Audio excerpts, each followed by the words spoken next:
So in terms of usefulness for the Scope Network, you can really look at it like I'm trying to build an eye for planet Earth. And what this means is I've got a bunch of astronomers with telescopes, digital cameras, whatever they're pointing at the sky, and I have a capability to build what's known as almost a real-time capability, as if I called this an eye for planet Earth, and I was able to look at all these things in the solar system, have a real-time tracking capability. What would an eye do with that information?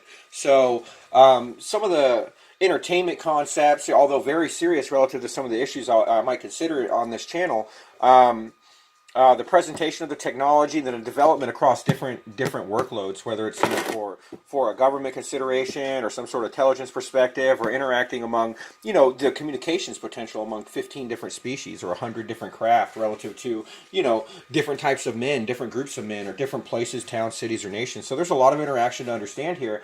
And then the long-term observation, as for technology, it's almost if I was to take all the telescopes and just watch the sky all the time, I can almost consider it as an infrastructure for what's known as an Earth eye, and this is a way to monitor the star and other planets in the solar system, our orbit, and perhaps other considerations relative to some tier of observation that might require some sort of response, depending on obviously some measurement already being built by men, whether it's law or litigation or legal concerns, new or otherwise, to be presented. Obviously, have to work with what's already here.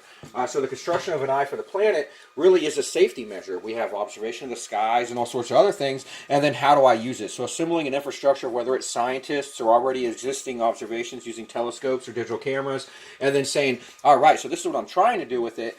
This is where I was thinking about pioneering, and ultimately it is, it could be something useful for Garden Planet defense.